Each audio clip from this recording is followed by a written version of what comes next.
If you've ever been on Twitter or any social media platform really, you would have heard of something called cancel culture. You might know how it's about boycotting bad people. At least that's what it seems to be about on a surface level.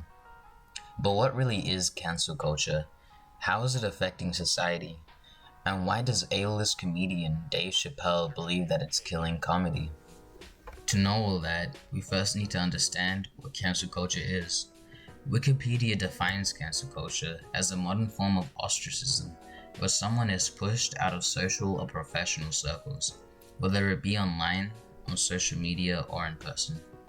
Those subject to this ostracism are said to have been cancelled.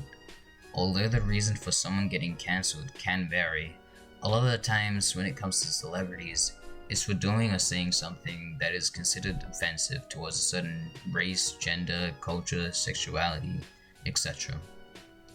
Comedian Dave Chappelle followed this trend when he was cancelled for jokes that targeted the LGBT community during the Netflix stand-up comedy special The Closer in October 5th, 2021.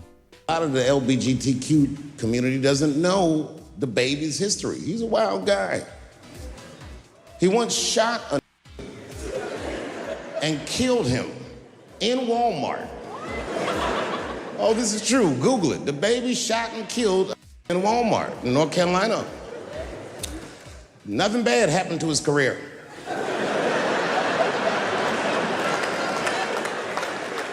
Do you see where I'm going with this? In our country, you can shoot and kill a but you better not hurt a gay person's feelings. But what seemed to have caused the most controversy among many bits that he's made is when he defended J.K. Rowling's statements that led her to be cancelled. Cancel J.K. Rowling. My God, J.K. Rowling wrote all the Harry Potter books by herself. She sold so many books, the Bible worries about her. And they canceled her because she said in an interview, and this is not exactly what she said, but effectually, she said, gender was a fact. And then the trans community got mad and they started calling her a TERF. I didn't even know what that was. But I know that trans people make up words to win arguments. However, Dave Chappelle's jokes are only seen as controversial and offensive a lot of the times because it was taken severely out of context. And it seems that this has been the case with a lot of people who've been cancelled, where only a snippet of a person's views have been discussed, and never does it include statements that explain why they think that way. Then when it reaches a social media platform like Twitter, only these specific dissected quotes get cycled through and people end up taking it at face value, which leads to a person getting unjustly cancelled. This nature of cancel culture is especially harmful to comedy. If you've ever been to a comedy club or watched stand-up comedy on TV, you'd know that a joke is only funny with a setup, a good delivery, and if you pay close attention to a good comedian, you would see how they manage to create a certain lighthearted vibe. But without these factors, a bland punchline on paper is basically asking to be offensive. Which is why a comedian's joke, out of context, would be easy to use as a weapon against them, and to cancel them effectively. Dave Chappelle says it best: it's becoming too hard to entertain a country whose ears are so brittle. And if people start to become afraid to tell jokes, then comedy will die. So although cancel culture does have its benefits of leveling out the social hierarchy by keeping those of high status accountable, it's also in a sense a double-edged blade, which could do more bad than good in society. At its worst, cancel culture could lead to a road that will even affect our freedom of speech and our ability to speak our mind. But if we can start using cancel culture with just a little more empathy and stop this mob mentality of following what others say blindly.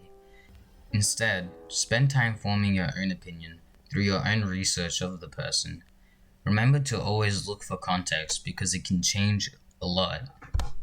And now, as a special bonus, there's going to be a podcast where I'm going to bring on a guest who's going to share his views about cancel culture and how it's affecting comedians. Does he think it's good? Does he think it's bad? We're gonna find out. Um, should comedians be banned for offensive material? I don't know if necessarily banned, but I feel like, again, holding accountable to a reasonable degree is, I guess important. I remember... Okay, this was from another ContraPoints video. I'm sorry, ContraPoints is really easy to Right. draw example from, but I remember Ricky Gervais. I'm pretty sure we all know who he is. He's known for his work on The Office. I remember there was a time when I think Caitlyn Jenner had just come out as transgender, and I don't know, I'm pretty sure Ricky Gervais went on stage and made a bunch of jokes where, I don't know, he dead named her using her male name that she had before she transitioned, and then he was like, okay, now I am going to identify as a chimp.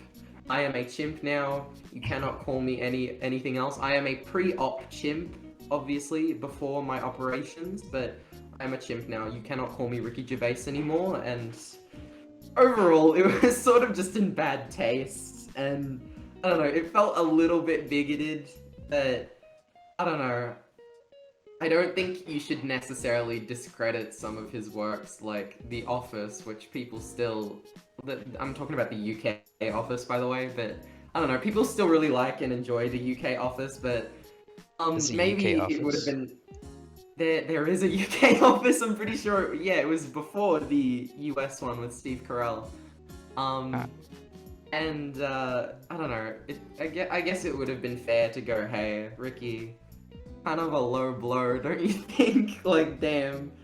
I don't know, I think Contra described it as, if you want to make dark humor about, like the transgressions of a minority, you usually have to have an understanding of what that minority is all about, and Ricky Gervais clearly didn't really understand what trans identity really was, but kind of just made those jokes anyway. Like, I don't know, cis people usually have, like, a very sparse amount of jokes when it comes to trans people. It's usually just like, oh, did you just assume the straw person's gender? Like, oh my god, you're so funny. Attack helicopter jokes, here they come. Like, I don't know, they're usually really unoriginal, recycled, and... Distasteful. Yeah, just of bad taste, I think, yeah.